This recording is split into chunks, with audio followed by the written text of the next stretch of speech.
Good morning, ladies and gentlemen.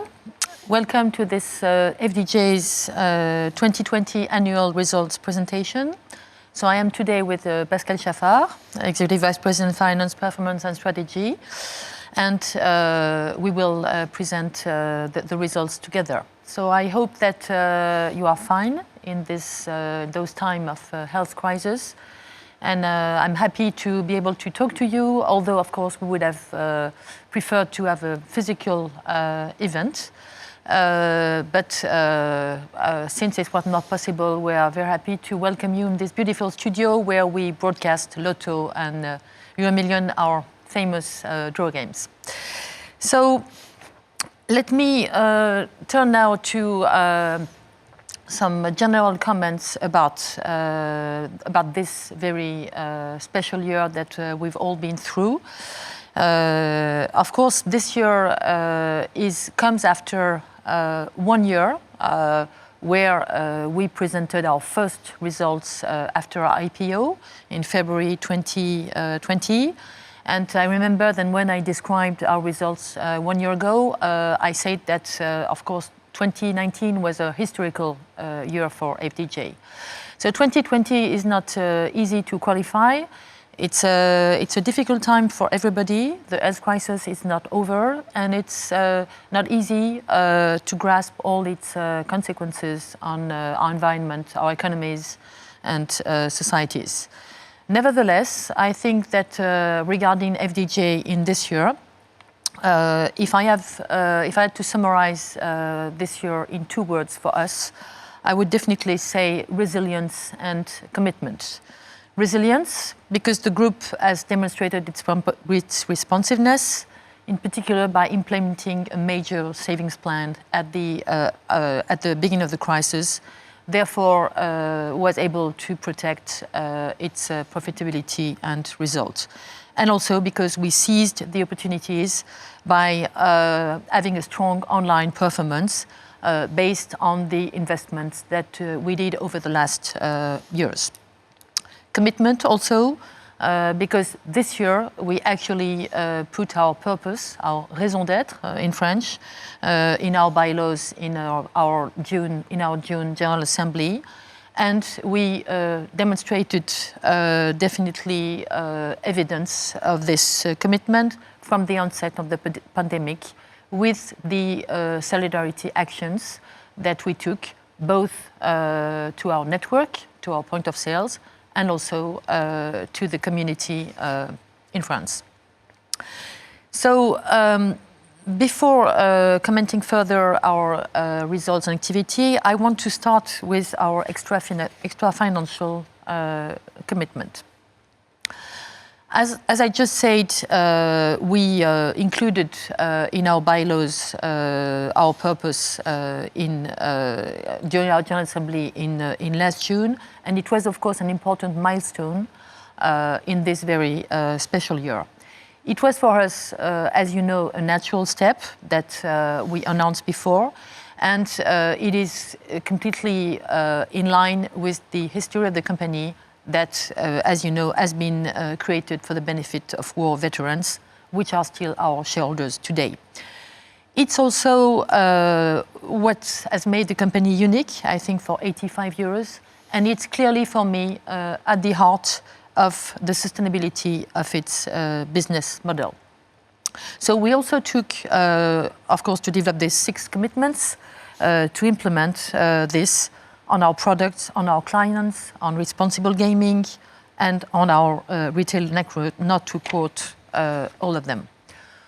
We also established a stakeholders committee to deploy these commitments with high-level and diverse personalities.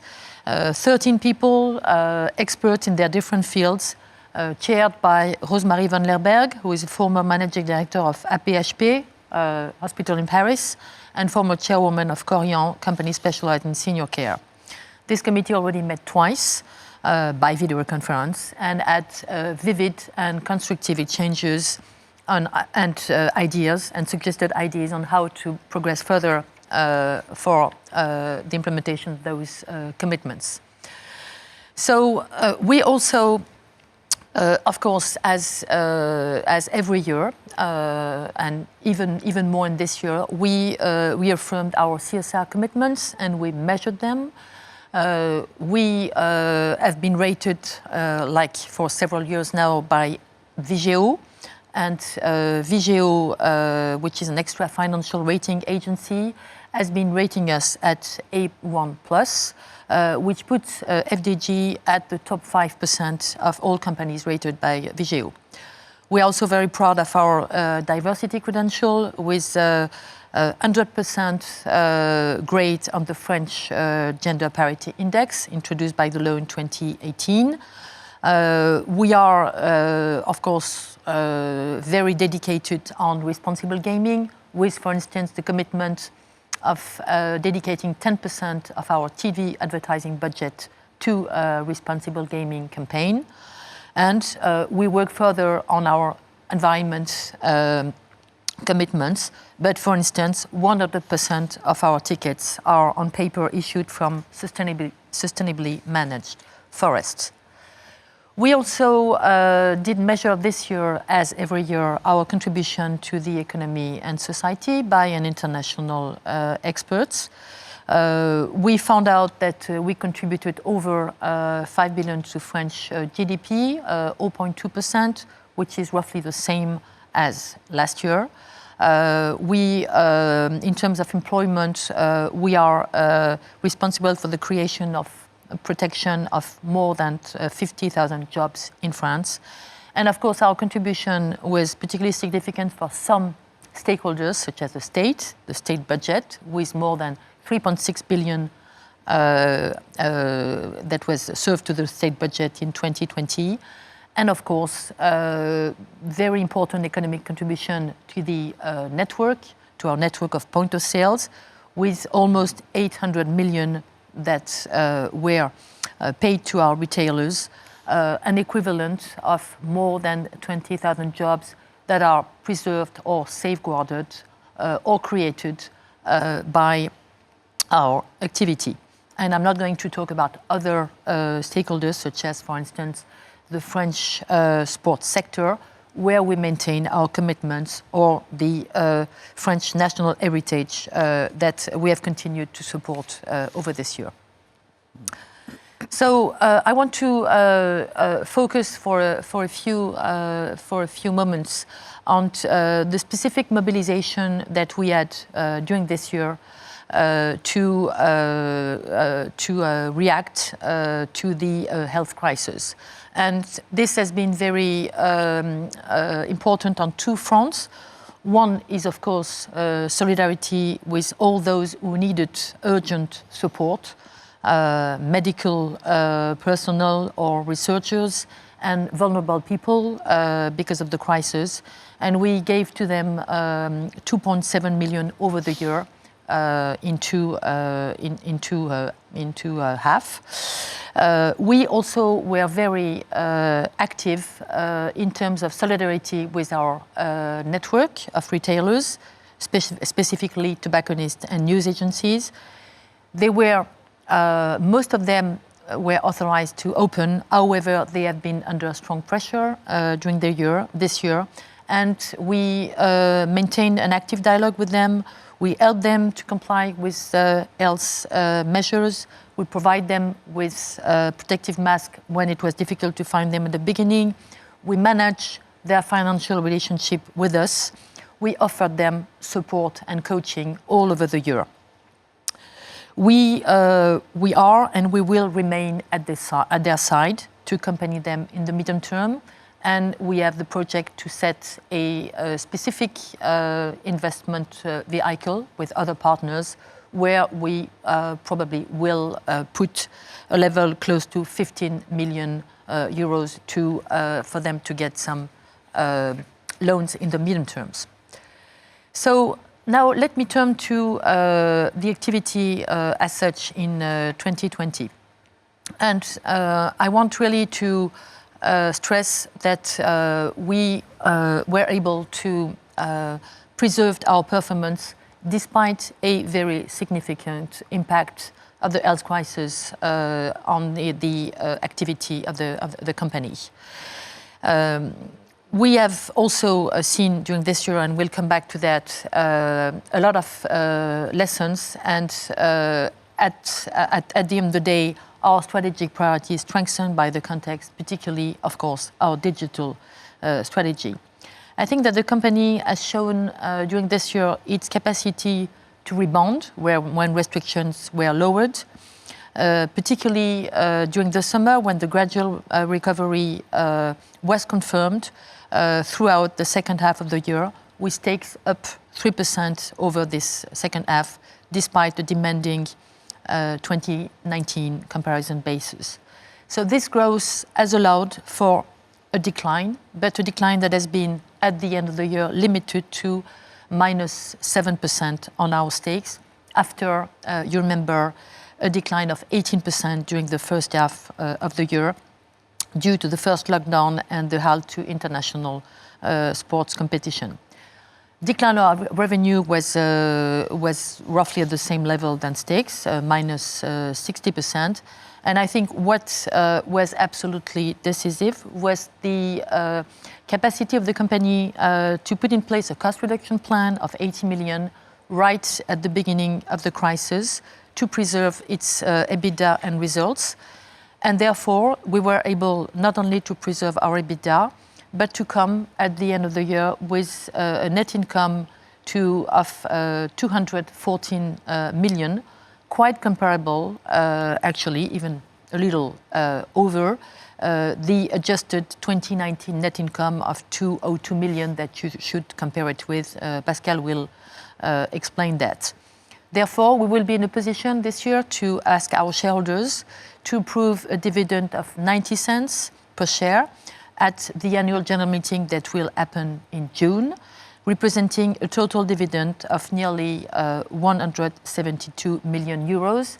Therefore, of course, delivering the promise that we have made to our shareholders to distribute 80% of our consolidated net income, as we stated during the IPO. So I want now to go a little bit in details on the impact of the health crisis of the company. And first, on our general activity, you can see that we had very different semesters. It's not a year, it's really two different periods for the company.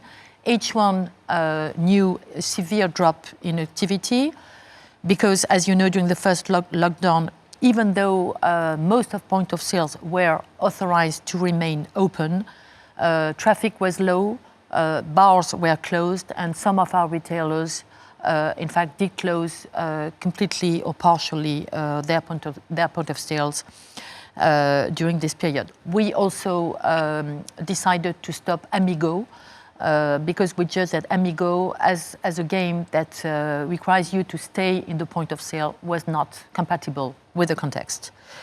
Of course, most sporting events were, as you know, also cancelled or reported. So this, of course, are the main factors for this first half. In consequence, we adapted our commercial and marketing strategy. We postponed most of our game launches or relaunches planned for the second quarter, and we reduced our advertising budget. However, H2 showed the reactivity of our business and the capacity of the company to adapt to new conditions, because, as you know, we had a second confinement, although in different conditions, but less drastic. And so H2 was definitely back to growth in both businesses, mostly in sports, with 20% growth, to a lesser extent lottery, and I'm going to come back to that. So in lottery, we had a very different situation between the different categories of games. In draw games, you have the impact of the decline of Amigo for the reasons I've just mentioned, not only in the first half, but also in second half, where Amigo is open, but with less attraction and less traffic on it. However, our big draw games, Lotto and Euro Millions, recorded a plus 60% increase in stakes. This performance reflects the success of the relaunches of Lotto in November 2019 and of EuroMillion in February 2020, with new gaming options and the increase in the EuroMillion price cap to a potential level of 250 million. It shows also the resistance of those games because they are really part of our customer habits. Regarding instant games, scratch cards, the story is a little bit more complex. Decrease in stakes was 6% for the whole year. Of course, first half was very low with minus 11%, and we almost came back to stability in H2, but second half was not able to compensate for the first half, despite the launch of new games, particularly in the fourth quarter, including a phygital game. And of course, the most interesting feature of this period was definitely the strong increase that we developed on online lottery stakes, which increased by more than 60% over the year, and showed definitely the relevance of the group's growth strategy based on investment in digital and development of a more omni-channel gaming experience, and we'll come back to that. It's a solid growth, the growth that we had on the online lottery, because it's also a growth of new players with 60% growth of new players, 1 million more, basically. And also, I think an interesting feature is the fact that our online players do also play in our point of sale for half of them.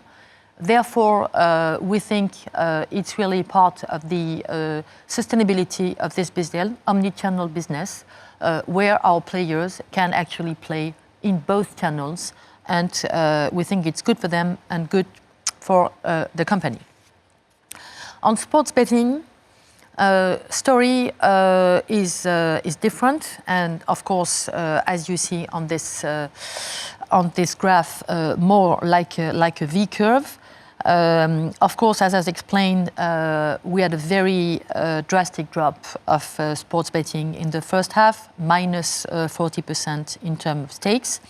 So the rebound, the very nice rebound that we got in the second half with 20%, of course, did not totally compensate, but it limited the decline to minus 10%. I will not come back to the reason for that. I think you have followed what happened during the first half, with basically no sports events and therefore very limited sports betting. Also, the bars have been specially hit by the period. They've been closed during the first confinement, and they've been, as you know, closed since the second confinement and not been reopened. And bars are, of course, one of our important network for sports betting. What we saw, however, is a very dynamic market from mid-May, lots of sporting events in the second half, and very good opportunity to develop the attractiveness of our offer, which we did both in the point of sales with new Lotto Foot, for instance, and increasing number of possible daily bets for our clients, and also on our online activity with a new website, new streaming features, cash out feature implemented, and also in the point of sales, continued dematerialization of our bets, with more than 80% of our stakes that are actually prepared on mobile in the point of sale. So I want to turn now to our distribution networks with, I think, two remarkable features for this year.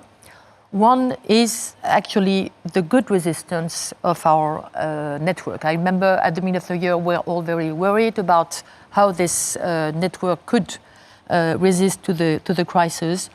At the end of the year, it is still accounting for 90% of FDJ's total stakes, 14.4 billion. And after, of course, difficult first half, it has bounced back in the second half. Therefore, the decline for the whole year was limited to 10% of stakes for our network. And again, if you exclude Amigo, it has been growing positively in the second half by 2%. We are particularly proud to have protected the size of our network, its capillarity, and to say that actually today we are still, roughly speaking, at 30,000 point of sale all over the territory. We think it's part of the robustness of the company, and this is definitely linked to the support that we have provided to our retailers. Second feature, of course, is the strong momentum on online stakes. All over the company, it's been plus 40%, more than 1.5 billion euro of stakes, 10% of the stakes of the company. The momentum has been driven, as we saw, by a very strong growth in online lottery stakes, over 60%. Online lottery stakes have doubled in 2 years, reaching more than 1.1 billion. So roughly speaking, I think the company has gained 2 years in terms of development of our digital business. And I know that it's a very positive news for everybody. We believe that this online business is part of our omni-channel strategy and model. And if we look at the digitalized stakes, which is the KPI that we gave us in our strategic plan 5 years ago, they actually represent over 24% of the stakes of the company. So over the 20% that was set for the end of 2020, and that we have beaten.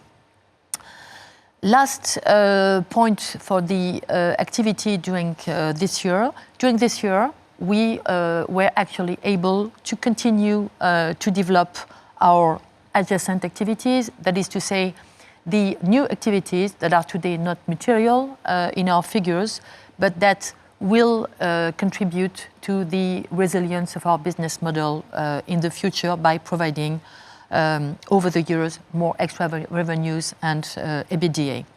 So we were actually able to develop our international B2B business with the gain of several contracts in Europe and our first contract in North America, in Ontario, for sports betting.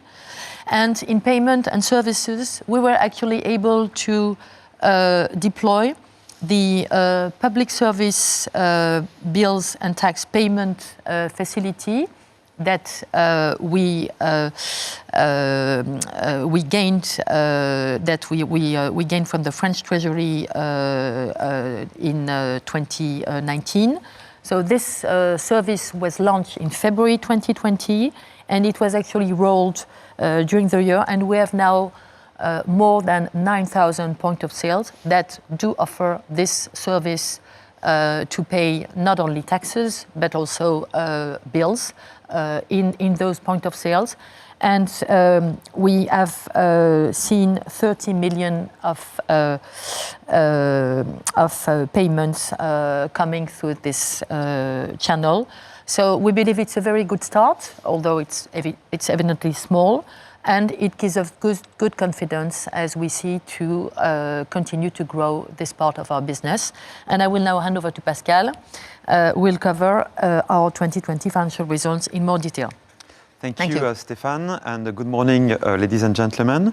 So before diving into the figures of 2020, it's worth mentioning that the 2019 figures Stéphane has presented and that I will present during all of this call have been adjusted for the new regulatory fiscal regime in force as of January 1st, 2020, but also for the exceptionally long lottery cycles of 2019 for the acquisition of Sporting Group on a full year basis. expenses and for one-off costs related to the privatization of FDJ in 2019. So those restatements already presented during our previous financial communication make 2019 figures comparable, fully comparable to 2020 figures. This particular year that Stéphane has just mentioned resulted in an unusual drop in stakes for FDJ. Unusual because, as a reminder, FDJ had only been seen 2 annual drops in stakes over the last 25 to 30 years. The decline in stakes led to a similar decline in revenue, 6.3% to 1.9 billion. EBITDA was 427 million, up 1.1% from 422 million, which was the figure of 2019. The cash flow from operating activities increased by 30% to 386 million euro, thus amounting to 91% of EBITDA. So before going into more details on these financial results, allow me to come back for a few moments to the company's financial model. From the stakes, you know this model, I think, will be very quick.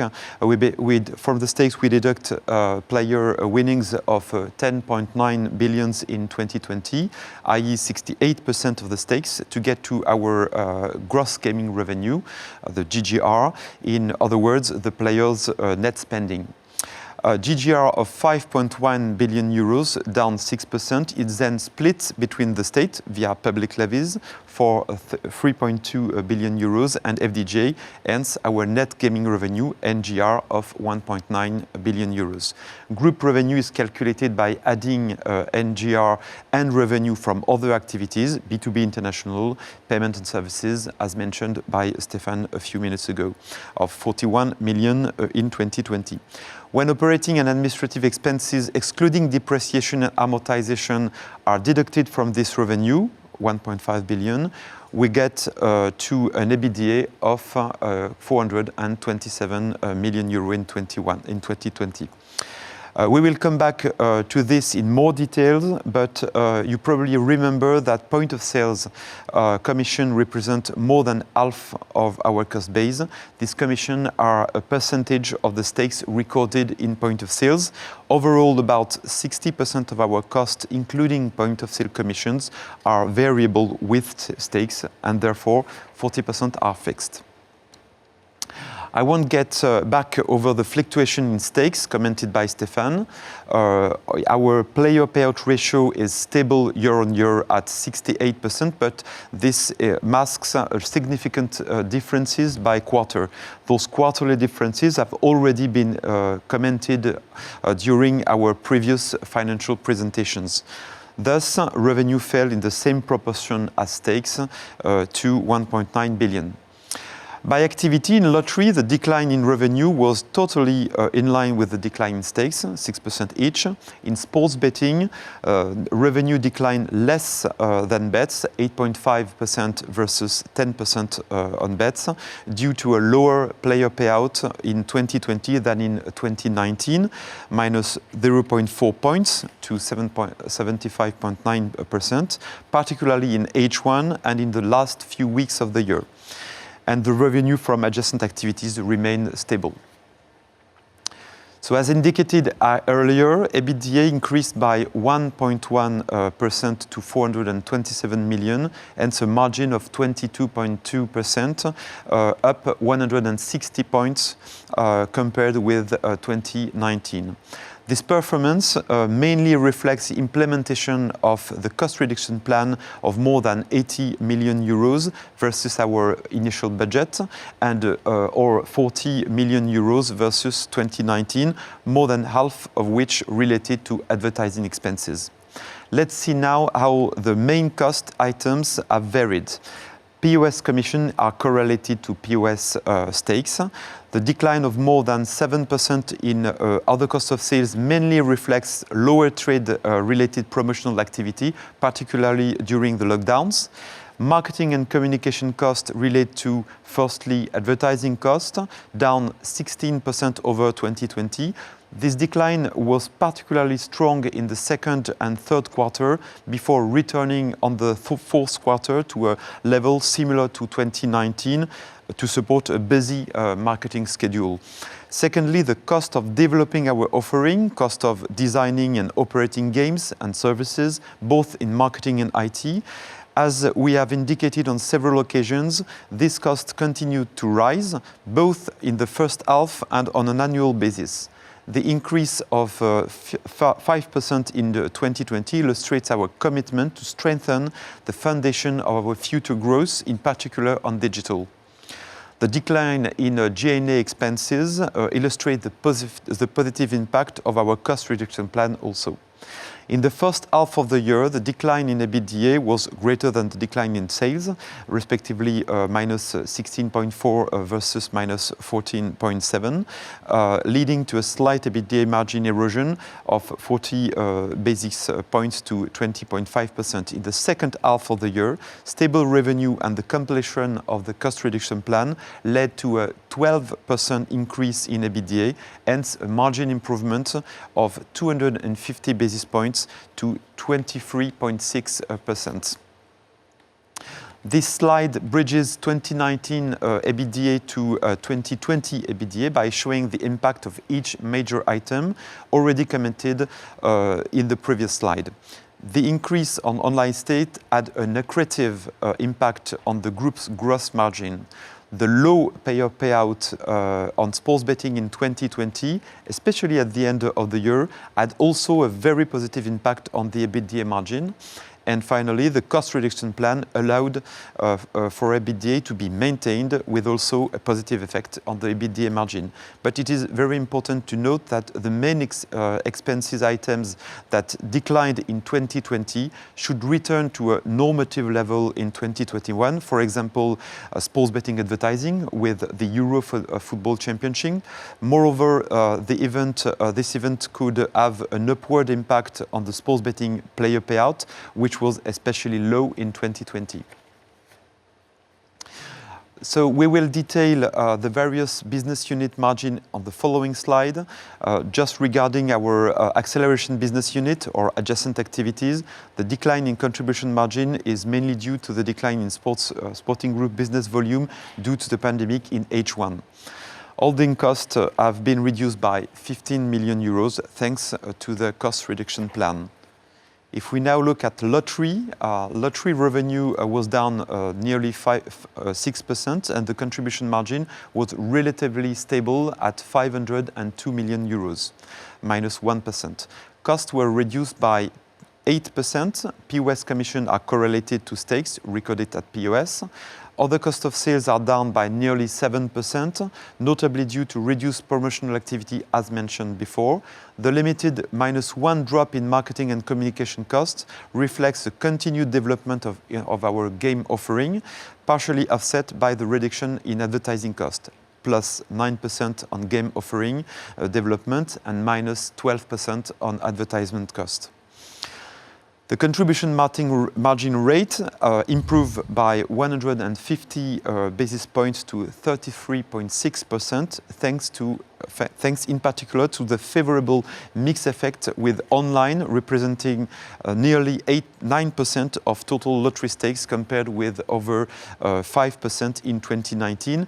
As we already said, the contribution margin on the online lottery is between 1.5 and 2 times higher than offline lottery. Sports betting now, the revenue was down 8.5%, while the contribution margin improved by nearly 3.8% to 103 million euros. Costs were reduced by 12%, with POS commission correlated also to the POS stakes. Other cost of sales fell almost 18% following the cancellation of a large number of competitions. And marketing and communication costs fell by nearly 11% following the very sharp decline in advertising costs in the second quarter, partially offset by an increase in the second half of the year to support a very busy sporting events calendar. The contribution margin represents 27.7% of the revenue, up by more 300 basis points compared with 2019.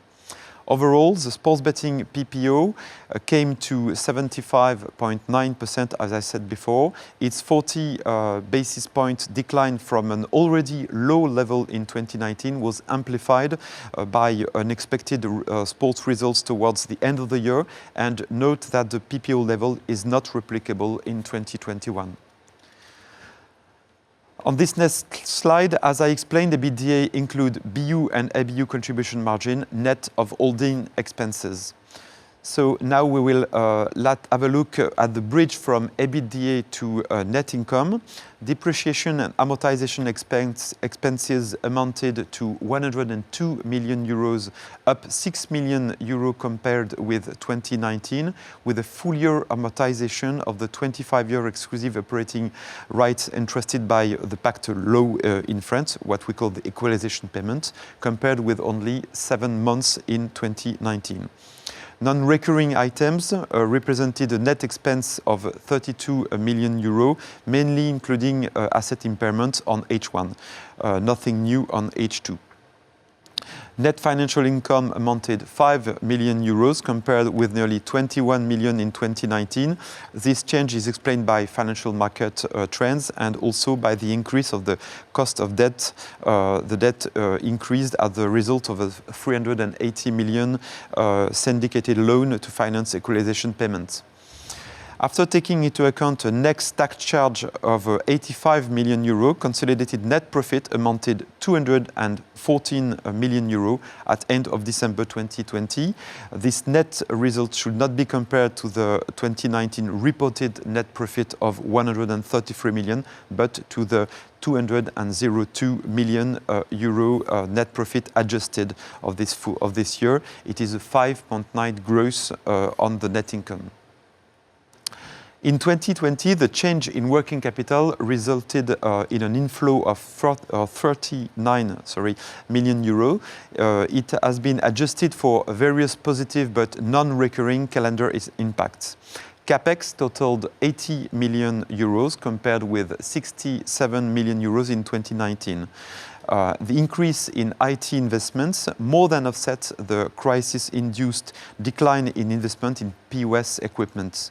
The increase in other investment reflects the development of our logistic tools and our commitment for the Paris 2024 Olympic Games.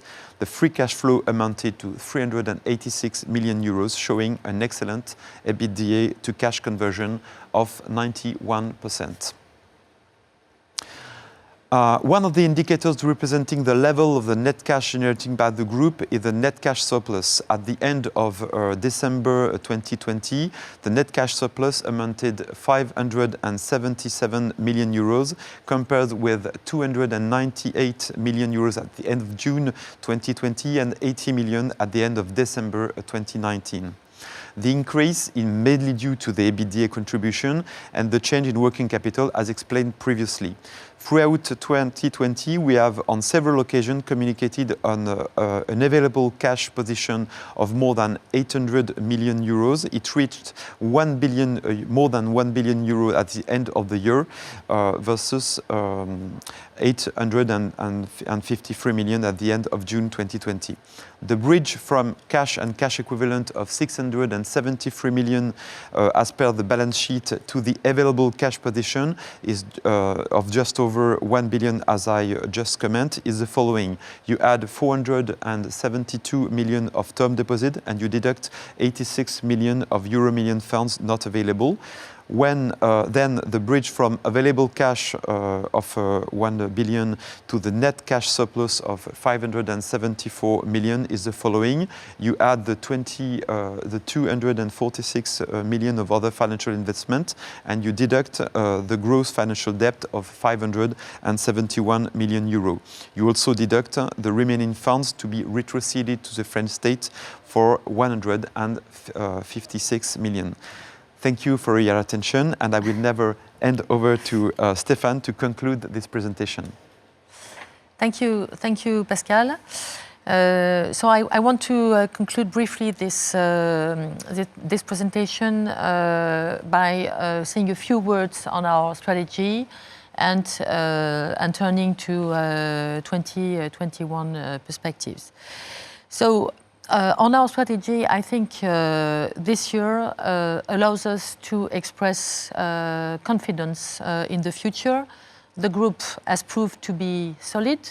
Our business model has shown its resilience, and we are deploying a strategy that enables us to combine medium-term growth with good profitability. This is what we actually, I think, shown in those results. So it gives, again, credits, I think, to this strategy. Particularly the strategy that was developed over the last years in terms of digital investments and, of course, in sports betting, but particularly in the lottery, which was the less digitalized of our activity, has proved to be very efficient and very convenient to give us the possibility to accelerate our online development as we did during this year. So 2020 is a year that has reinforced our conviction, our strategic convictions for 2020-2025 strategy, built around three business priorities. One is, of course, to continue to develop omnichannelity in lottery, continue to invest both in our point of sales network and on our digital offer, as we did and as we continuously do. Second is, of course, to continue to accelerate our growth in sports betting, both in our point of sales, where we have been able to enlarge our offer and to show how this is generating growth, but of course also in the online sports betting market, which we expect to be to continue to be quite dynamic this year and the years over. And also, as we stated, by making our business model more diversified in the future and therefore even more resilient with emerging activities such as international B2B and payment and services. To foster these three business objectives, we will need to be definitely even more client-centric and to establish a deeper value-creating customer relationship thanks to progressive customer identification, deeper knowledge of our customers and their ways of playing and interacting with us, and also giving us new tools for responsible gaming excellence. So now when I turn to 2021, that has of course already started, I think it is fair to say that uncertainties persist today, and that it is a little bit too early to expect a fully normalized health situation, although of course we keep hope that it will come during this year. And I think we see some positive signs, but we have still to wait a little bit to see those signs materializing. We have started the year, however, on the basis of the lessons we learned last year, and on the basis of what we have learned in terms of adapting the activity of the company to new extraordinary conditions. And so we believe that in 2021 we are in a position to continue to develop our activity, to continue to develop our portfolio of games and services, sustained by our innovation policy and marketing policy and advertising. So lottery should return to a usual calendar of events and activities with more than 10 Lotto and Euro Millions special events during the year. Instant games also should return to a more normalized planning of events.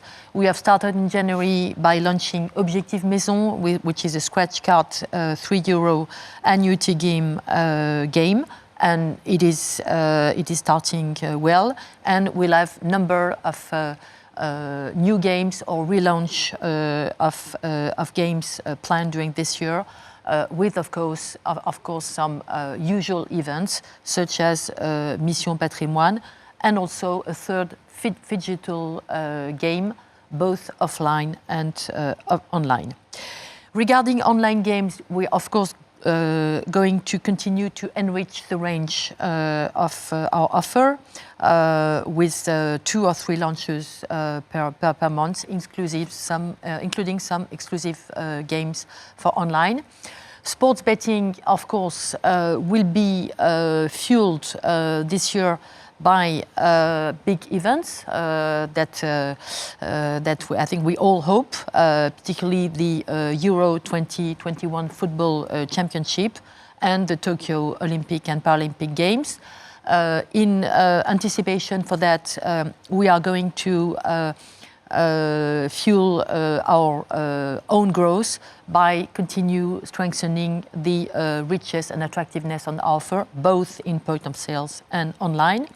And in our other activities, for instance, payment and services, we will continue to develop. For instance, in payment and services, we expect to continue to roll out the French Treasury collection of payment service, and we are going to extend this solution for payments, for bill payments from major service providers, energy, rents, etc., with the aim of reaching a significant number of point of sales offering this service by the end of 2021.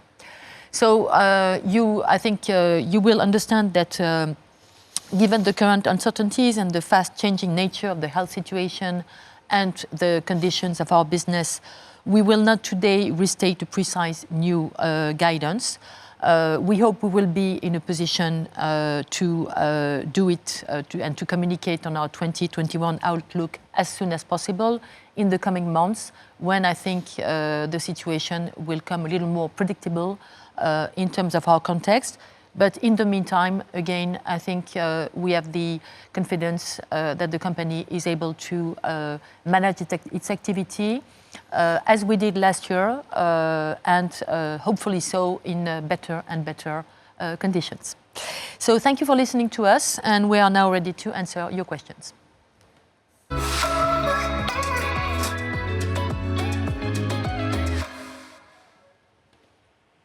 Ladies and gentlemen, if you wish to ask a question, please press star 1 on your telephone keypad. The first question comes from the line of Jaafar Mestari from Exane BNP Paribas. Hi, good morning, everyone. I've got 3 questions, if that's okay. Firstly, on the online mix, which was 10% on average for 2020. During the year, are you able to say what was the highest online mix you achieved at any point in time? And did the online mix come down after the end of the second lockdown, or is the shift now becoming more permanent? And secondly, you're flagging a number of exceptional or unusual mix impacts in H2 and in Q4 that may or may not repeat next year. Last year, you had a number for that. You were saying, we think there's 12 million of EBITDA from long cycles. So are you able to quantify the euro impact in the same way for 2020? How much extra EBITDA would you say was from long cycles, from low player payouts, from above-trend digital mix during the lockdowns, for example? And lastly, just on your shareholder base, in May, if I'm correct, retail shareholders who have held for 18 months will get an extra share. Have you been able to gather any intelligence on the makeup of your 18% of retail shareholders? Do you think they're mostly invested since IPO, or has it churned a lot already, for example? Thank you very much. I will start by answering question first and question 3, and will let Pascal answer question 2. So on question 1, which is online mix, I think the highest growth of online was definitely during the first confinement. There, at some point, we had 100% of growth of our online lottery digital stakes. After that, it has. I think that does answer your question. I think it has more or less stabilized at a level of 40%, which gives this 60% over the year of growth of our digital mix. I think what is interesting, again, we are not in a normal period yet, so it's difficult to observe in reality what should happen when we come back to normal, if normal, quote unquote, does exist. But what we have seen in the second half is that yes, a lot of our players have come back to our point of sale networks, but the online activity has kept quite a dynamic trend, higher than the one that we had before. Before we were growing at a level over, I would say, over 20% per year, and now I think that we can expect to grow at a level, I think, closer between 20 and 30%, but closer to 30%. Sorry, in a normal period. But again, this is still recent and not in a context which is completely normalized. On our shareholder base, good question. Yes, it's true that next May, the individual shareholders that have bought their shares and kept their shares since the IPO will get 1 extra share per 10 shares. On the indication that we have, we believe that actually the majority of individual shareholders that have subscribed during the IPO have stayed with us. So we expect around 450. We think we have 450,000 individual shareholders today, and probably that most of them were shareholders at the time of the IPO. We don't have the precise answer yet, but roughly speaking, this should be the type of numbers you might expect in terms of people being able to get this extra share. And after that, as you have understood, we will have our General Assembly in June, and the dividend will be paid on the 23rd of June. So I think all this will probably incentivize our shareholders to stay with us during this year. And Pascal, on margin. Yes, on the margin and the different effects. What we can say firstly on event on the euro, the euro impact. The euro usually is with a higher PPO than other events. We have seen that in 2016. We have seen that also for the World Cup in 2018, because it's more obvious to bet for the players, and also because there is a competitive impact. Every operator tries to offer the best odds on this event. So it's usually with a higher PPO. That's why we don't think that the PPO will be as low as it was in 2020. Second thing, Euro 2021 will be an important event to recruit new players who will invest a lot in marketing, in advertisement expenses. It will have a return in investment, but later, so it's a little bit. It will be negative on our EBITDA margin. To maybe give you some more precise idea on the PPO impact, in December, the global PPO of sports betting lowered by 1 point during December. And this is an impact of a little bit less than 20 million euros of EBITDA. So this is quite a huge impact that you should not take into account as it was in 2020 in your expectation for 2021. Maybe a few words about the long cycles. Yes, in 2019 we had exceptional long cycles with an exceptional amount, and it has been an impact of 12 million euros on the EBITDA. On 2020, the impact of long cycles was slightly positive, but not as much as in 2019. That's why we did not restate something for long cycles. On the first quarter of the year, we were with low long cycle than average, and on the fourth quarter it was better than average with this 200 million euros jackpot on Euro Millions. Overall on the year it was slightly above average, but not at a very important level. I think I've answered your questions. Thank you, that's very helpful. And things like the digital mix, which was above trend as well. Is that something you'd quantify? Yes, the digital mix will have two impacts in 2021. First, we will continue to have a growth higher on digital than on point of sales, so it is positive for the margin. This is right for a lottery.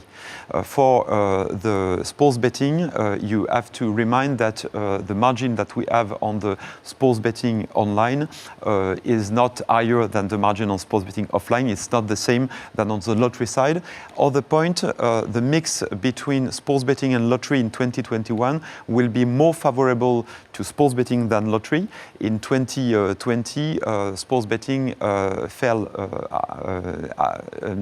drop higher than lottery, and in 2021 we will have a higher growth on sports betting than in lottery. So the mix will be more favorable for sports betting. And if you see our figures, the margin that we have in sports betting is important, but less important than on lottery. So this mix effect will be negative in 2021. Thank you, that's very helpful. The next question comes from the line of Simon Davies from Deutsche Bank.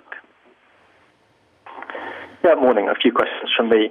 Can I start off with cash resources? Can you talk a bit about the M&A pipeline and whether you're seeing much in the way of potential deals? And given the significant amount of net cash on the balance sheet, at what stage might you consider returns of cash to shareholders? Okay, so yes, we have been able to protect our cash also, and that was not obvious at the beginning of the year, but I think we are quite satisfied with that. We have not modified our view and our policy on potential M&A. We have not modified our priorities, so our priorities are still one, to consolidate our sports betting activity if we have opportunities. Those opportunities have not materialized at this point.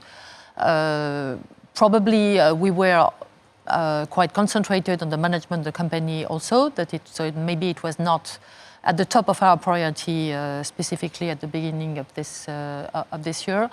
And also, contrary to what some people expected, the crisis did not have a negative impact on the value and price of sports betting players, which have been able, as we did also in the second half, to regain part of what they lost at the beginning of the year through a very dynamic activity, and also who had other activities online where they were more able to continue to grow than sports. So it is still at the top of priority, but I would say no materialization at this point. Other priorities to a lesser extent or lesser size or smaller size does include everything that could boost our growth in, I would say, adjacent activities that would accelerate our growth in those activities that we expect to be more contributive to growth and EBITDA into the future. So at this point, we are not going to modify our expectations. And we still think that strategic M&A is one of the key assets for the company to continue to develop further. And so no project to give it back to shareholder at this point, apart from the dividend that I think is quite a positive news for this year. Thank you.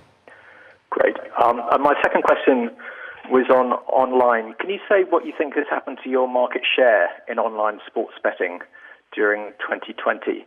And do you see scope to materially increase that without broadening out your offering, i.e. moving into areas such as online poker? For our market share, we think it was roughly stable from what we say.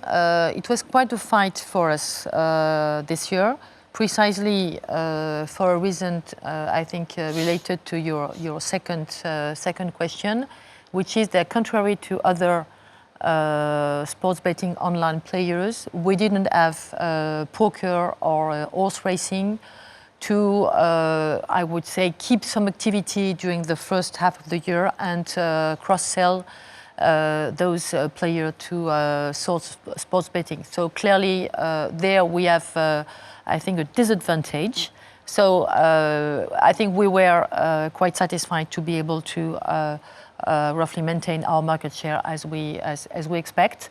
Therefore, we are definitely thinking that to have a sustained sports betting activity in the future, we need to diversify it. And that's part of the reasons that we might do some M&A or other ways to diversify this activity. Great. And lastly, the regulator, the ANJ, recently expressed some concerns about marketing practices in the gambling space in France. What is your response to that, and do you expect any change in marketing strategies in the short to medium term? Well, you have to have in mind that the new regulator, the ANJ, in fact, did for the first time ever examine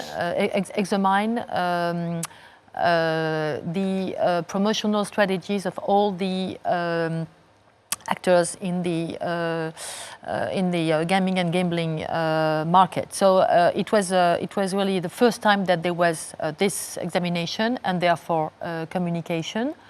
For us, there was approval of our strategy, so there was no negative decision as such.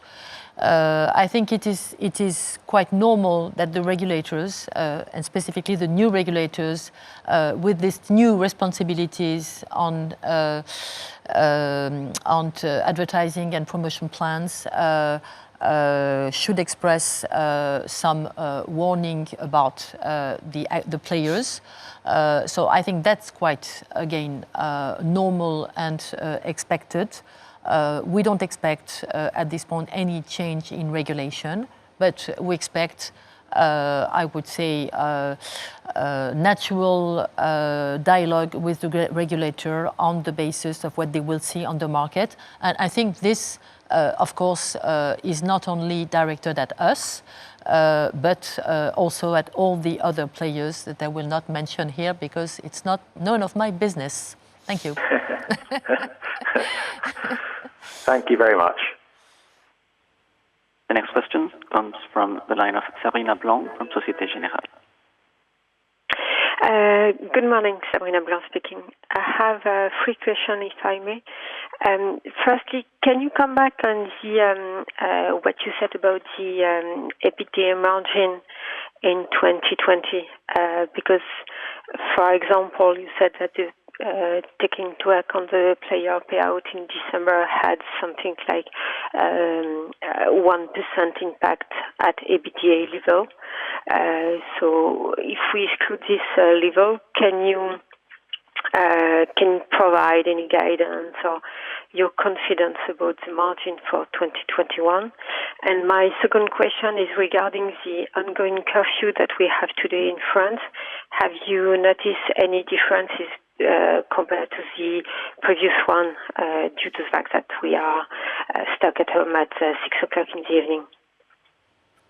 So on the margin, Pascal, you want to come back? So on the margin, the 3 major impacts we had, positive impacts we had on the margin on 2020 is one, this PPO level very low that you mentioned and I explained a little bit before, and we think that we don't know what will be the PPO of 2021 to be clear, but we cannot expect it to be as low as it was in 2020, as I explained, with the Euro Championship, with a very high competition on the sports betting area.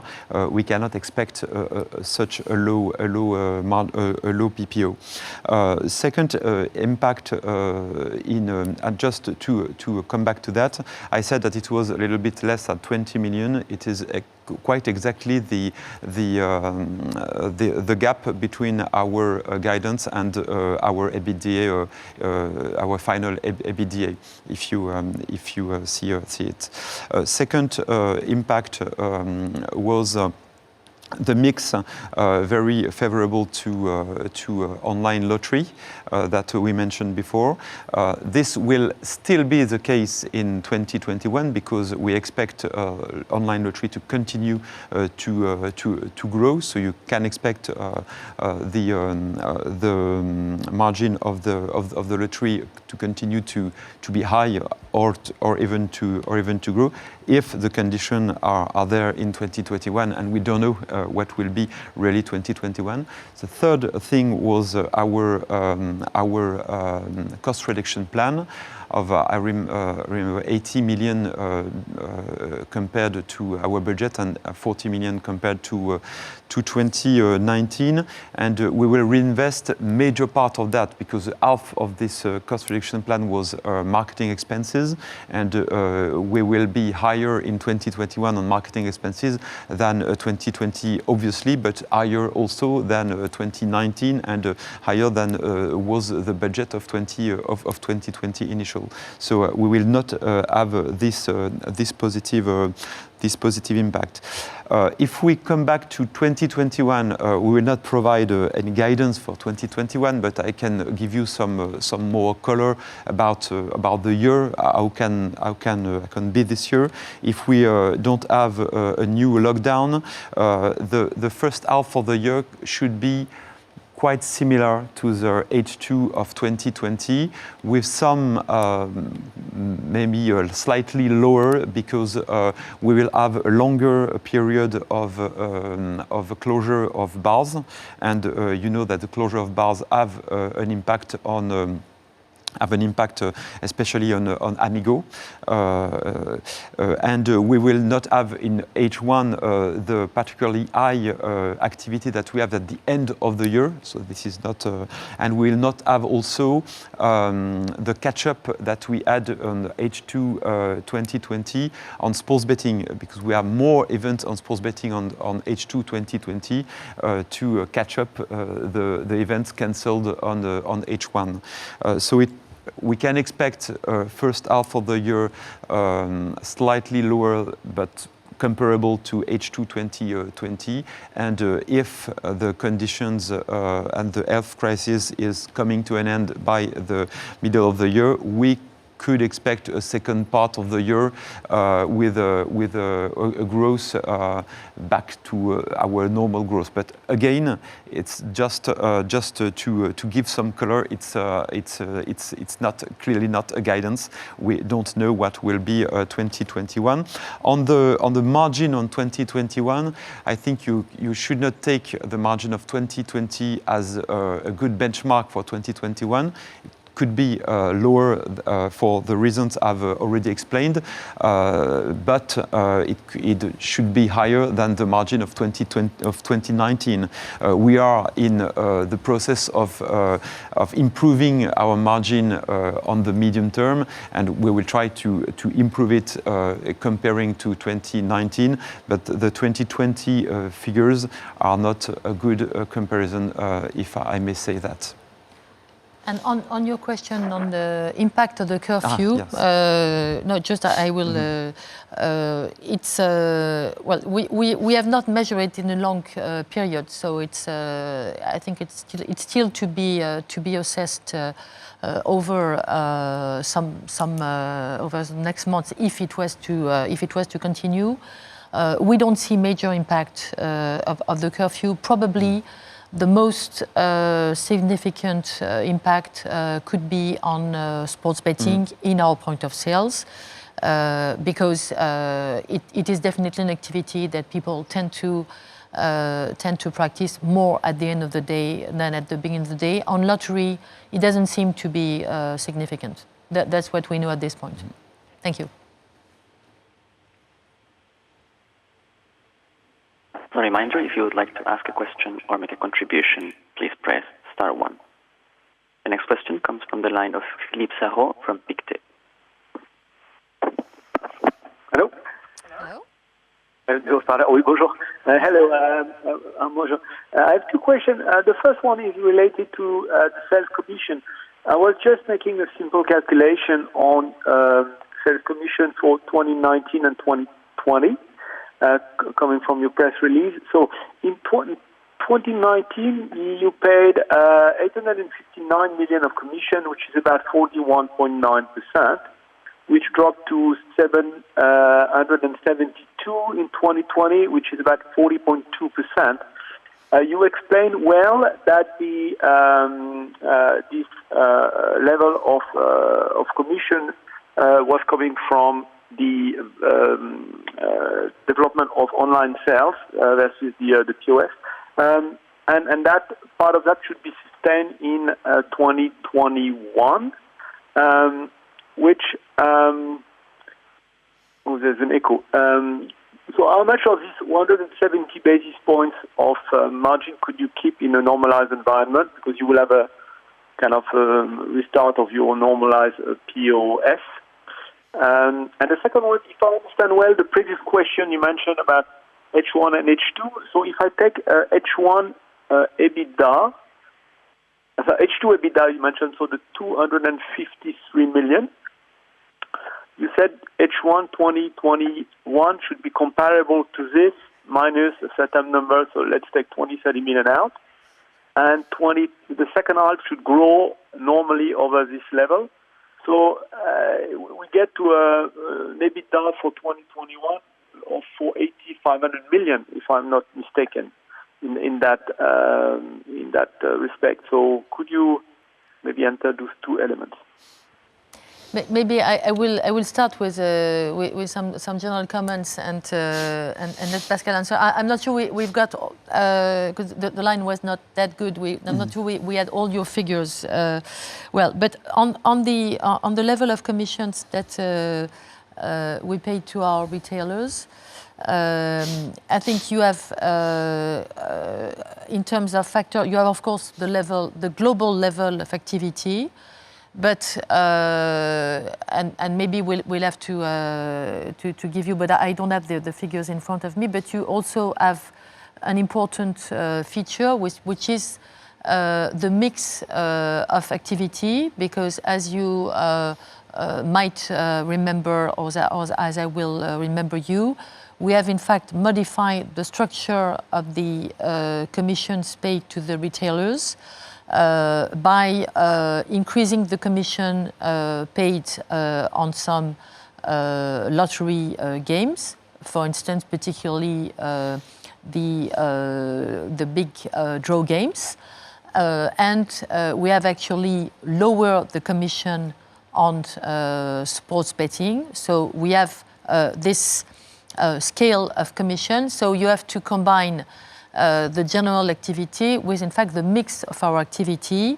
Therefore, it's not easy to make the comparison. That was just general comments to your point before saying what could happen in 2021. In 2021, you have clearly, if the year was as we expect.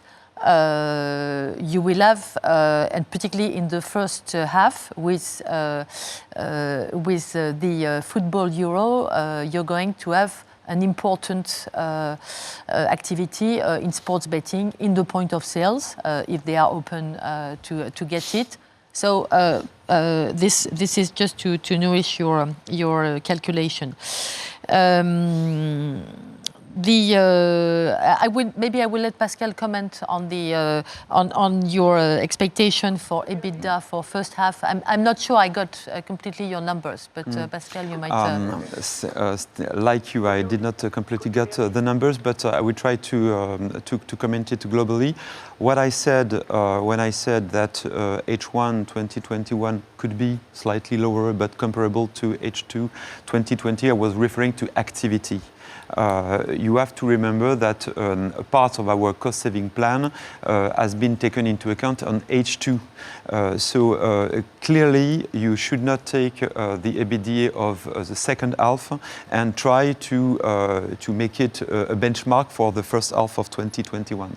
So to be clear, on activity, H1 2021 could be slightly lower than H2 2020, but I comment the EBITDA on the global year of 2021 and on 2021 global year. I don't comment on H1 particularly. You should not take the 22.2% as a good benchmark, but deduct from this the effect of PPO, the effect of the cost-saving plan, and the effects of the mix of product that we mentioned before. Okay, could you hear me? Yes. Yeah, just a quick calculation. If you will keep the level of commission of 2020 into a normalized year of about, let's say, 2.1 billion, it will be 100 million benefit to your margin. Yeah. To be clear, on the commission of the point of sales, it has dropped from 10% on 2020 because the point of sales activity has dropped from 10%. We hope, it's not a guidance, it's a hope, we hope that in 2021 we will come back with a growth on the point of sales activity. So we'll definitely have higher figures on the POS commission, and we will be very happy with that because, as Stéphane said, we like the digital activity, but we also like our point of sale activity. But if your online sales growth the same, higher than the point of sale, the physical point of sale, you will keep the same margin commission as a because they will grow in the same pace. So the structure and will not be different. Yeah, just maybe to clarify a little bit. Last year, our online sales doubled during the first lockdown, but they were plus 40% on Q3 and globally on the full year plus 60%. You cannot expect our digital activity to have the same figures in 2021 because the situation of the point of sale will not be the same. So with a situation of point of sale coming back to growth, we won't have this kind of growth on digital. It's impossible. We have climbed a step in 2020. We will still have an important growth in the next years, but not at the level that we have in 2020. Yes, but the point is, if they will grow faster than the restart of the physical point of sale, your rate of commission will continue to fall. But just to stabilize, you just need to grow. The online sales just need to grow at the same pace as your physical network, and you will keep the same margin percentage mathematically. So if online sales just grow by the same level of your physical, the 40.2% commission will stay at 40.2, because it's the kind of the breakdown of your sales, which basically will not change versus the whole year. So what I'm trying to get is how much of this benefit into that you got into 2020 is going to become actually structural, because you increase the share of your online sales in your overall turnover, and as long as it doesn't go back down, the split and the share of your digital commission will stay the same. So the commission rate will not go back up. Okay, but again, I think I don't think we're going to get to the all the calculation right now. We'll come back to you later on, and again, I think we are ourselves trying to grasp what very unstable situation, I think, on those issues. I think what Pascal also has pointed out is that in the online stakes, you have lottery, which is relative in terms of EBITDA, but you have also sports betting online, which does not have the same characteristics. So that also, I think, goes into your calculation to nuance your point about the extra EBITDA fueled by the stabilization of this percentage of digital stakes. But okay. We'll come back to that later on. I understand it's an interesting point. Sure. The next question comes from the line of Alex Girard. Yes, good morning and congratulations for that performance. I have two questions, if I may. The first one is related to the KPIs that you mentioned on page 36 of your presentation, and particularly on the number of players.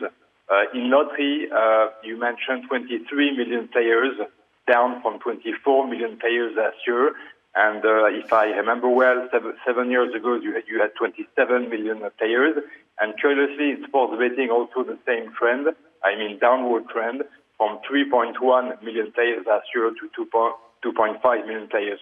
So can you comment a bit on these downward trends in terms of the number of players? So that's my first question. What is behind that? And second question on sports betting. So it's a key priority for you. Can you qualify more precisely how you intend to increase your market share? And what is the level of your market share within the online segment? You also mentioned 80% digitalized stakes within the sports betting BU, but what part of that 80% is truly online? And last part of that question, what should be the normative PPO within online sports betting, given that mix in terms of clients online and offline, and given their respective PPOs, 75%, and 85%, if I recall well. Thank you. Okay, so lots of questions. So we will try to maybe answer each of them briefly because it might take a little time. On the question of number of players, well, first you have to have in mind that this measure of number of players under the definition, which is as played at least once in a year at a game at Française des Jeux, at FDJ, is of course is a measure which has, even though we have perfected it, we have a significant margin of error because it's only a poll that in fact we do. It's a study that we do once in a year. Let's say you have some margin of error, but it does not modify what you say in terms of trends. Frankly speaking, I'm not going to comment the trends over the 7 last years because I think our business has changed a lot, and I think it's more interesting to try to explain where we are today, and particularly what happened this year. Clearly, this year was not an easy year for recruitment. So what we have, when we look more specifically into this base, we see that we have some regular players that, in fact, as you might expect, do account for the majority of the stakes. And this basis of regular players is actually quite stable. So that's good news. So it's not the 23 million, but 23 million. If you play once, you remember because you want to get 200 million jackpot, you're counted among the 23rd. So we really do look a lot at the regular players, and the regular players have been quite stable. What has been difficult in 2020, for obvious reasons, is recruitment, and particularly since, of course, our business is mostly offline, still 90% of the stakes. So when people are not allowed, or I would say are strongly incentivized to stay at home and do not go in the point of sales, the level of recruitment of new players, which might be occasional or which might become regular players, is lower. So clearly we have measured this impact in 2020. Yes, we have compensated a little bit in online, but actually, as we said, half of our online players do also play offline, so they are not all new customers. So it's a very key indicator. The key indicator for us is not only the overall base, which is again a measure of clients which does not represent the level of activity, as we say, but more how we do recruit, because we have, of course, some churn as any business. So if we want to keep a nice and large player base, it's in terms of recruitment and retention, of course, after recruitment, that we have to work. And this year was not obviously very easy on that in that regard. For sports betting, as we said, we have continuously invest for organic growth to boost our market share. This has worked quite well during the last 2 years. It's been more difficult this year for the reason I think explained before, because the nature of our sports betting online activity being only sports and not having any other activity to cross-sell made it more difficult during this year. So again, we have been working on an organic base, and the question for us is how we might be able to grasp some opportunities to grow our sports betting online business through M&A. It has not come this year. It is still at the top of our priorities. We don't disclose our online market share. I think that's a usual answer to a usual question. So we are still around of what we were last year in the second tier in this market. We're not amongst the three leaders. We would love to be, but we're not there. It has not changed drastically. And so we don't, again, in the 80% that you refer to, that I mentioned in my presentation, are actually offline sales, because it's really sales on which people prepare their bets on their mobile in the point of sale, but are paid to the retailer. So they're all those stakes are accounted in our point of sale sports betting business. And Pascal, if you want to have, if you have an idea of what is the normative PPO? I think there is no normative PPO. Maybe just to summarize it, PPO is a matter of competition and odds. It's a matter of mix of type of bets. It's a matter of expertise of players and of sport event results. What we can say is that on the online market, the competition is high, and the PPO will probably be close to 85%, if we can say a normative level. And on the point of sales, as we have said during the IPO, our thinking is that the trend will be to see a slightly higher PPO year on year, because the expertise of players is becoming more important, and because also the mix of type of bets is not very favorable for us. So you can expect a growing PPO year on year on the point of sales. Okay, thank you very much. Thank you. The next question comes from the line of Johanna Jordan from Oddo. Yes, good morning. Two questions from me. So the first one is regarding holding costs. So I think you mentioned 15 million of savings in 2020 for the holding costs. What is the part of those cost savings that will remain permanent in 2021? And my second question is regarding the payment and services activities. So you mentioned a collection of 36 million of tax payments from the French Treasury in 2020. What is the revenue coming from that, and what should we expect in terms of additional volume coming from the extension to other service providers? I think you mentioned energy bills and rent. Thank you. On the second one, on payment and services, I think it's not material today to talk about revenues. That's why we don't mention those figures, and it's even more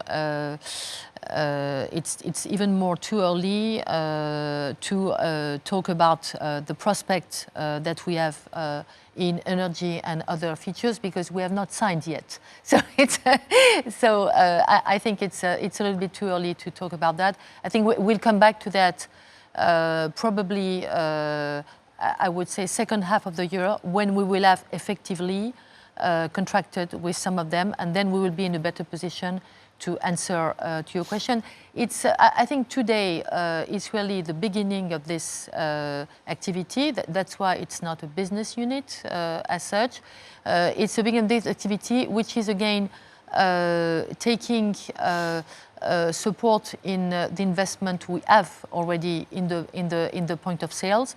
So it's more a way to develop future extra revenues and EBITDA in the medium term over an investment that is already there, than something that is material to our revenue and EBITDA. And to answer to your question on the holding cost, maybe to answer more broadly, we talk about a cost-saving plan of 80 million, referring to our budget, initial budget 2020.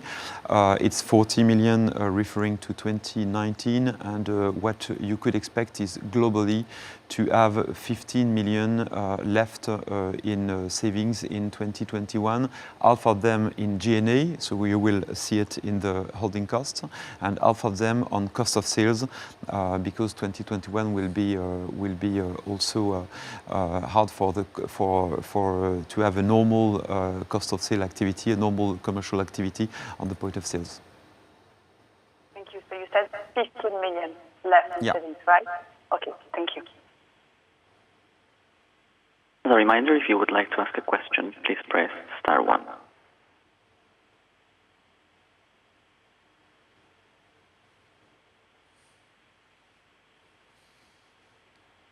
We have no more questions coming from the line. Okay.